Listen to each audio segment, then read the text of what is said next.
ভাই বোনদেরকে ওই জুলাই অগাস্টে ইচ্ছা মতো হত্যা করেছে, যাদেরকে ওই সময়ের ওই পোশাকধারী মানুষদেরকে আমরা নরপশু বললেও নরপশুকে ছোট করা হবে।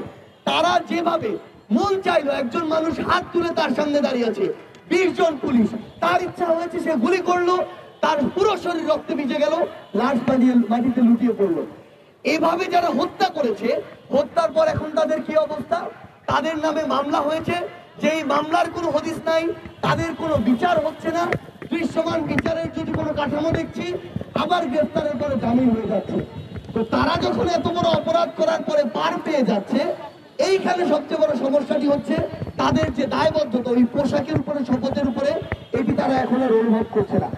এবং এই যে এত বড় অপরাধগুলো করার পরে তাদের যে শাস্তি হওয়ার কথা ছিল, এটি না হওয়ার কারণে অন্য যারা পুলিশ সদস্য রয়েছে, আইন শৃঙ্খলা রক্ষাকারী বাহিনী রয়েছে, তাদের দায়িত্ববোধের যে জায়গাটি সেটি নড়বড় হয়ে গেছে।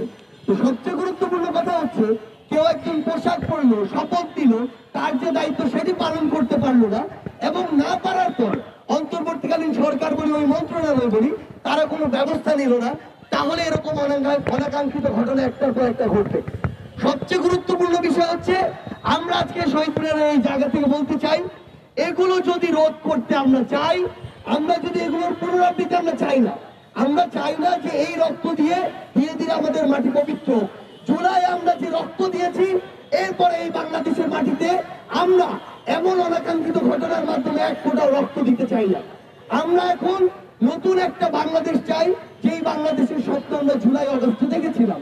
সেইটি যদি আমরা আমাদের জায়গাতে বাস্তবায়ন করতে চাই, সবার আগে লাগবে দৃশ্যমান শাস্তি। যেই খুনিরা পোশাকধারী হোক, পোশাক ছাড়া হোক, যেই খুনিরা প্রত্যক্ষ পরোক্ষ ভাবে ভিডিও এবং অডিও কিংবা আমরা যদি বলি ছবি, এই ডকুমেন্ট গুলো যাদের আছে, যারা এই হত্যাযজ্ঞের সাথে অভ্যুত্থানে সরাসরি সংশ্লিষ্ট ছিল, তাদের দৃশ্যমান বিচার লাগবে। এমন অন্তত 10-20টা ঘটনা রয়েছে, যাদেরকে 1 মাসের মধ্যে একটা তদন্তের মাধ্যমে, বিচারিক প্রক্রিয়ার মাধ্যমে আনা যায়।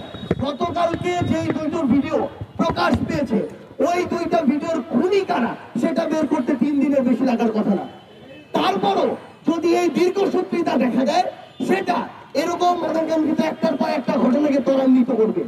এখন সবচেয়ে গুরুত্বপূর্ণ বিষয় হচ্ছে, ওই ঘটনাগুলোর বিচার করতে হবে। আজকে যে ঘটনা হয়েছে এটার বিচার করতে হবে। এই বিচার খালি এই গাল গল্পের মধ্যে সীমাবদ্ধ থাকলে হবে না, এই বিচার দৃশ্যমান হতে হবে। আজকে আমার কাছে ছবি আছে, ভিডিও ডকুমেন্টস আছে, তারা সন্ত্রাসী কার্যক্রম করেছে, ফৌজদারি অপরাধ করেছে, তাদেরকে কেন এখনো গ্রেফতার করা হচ্ছে না? এই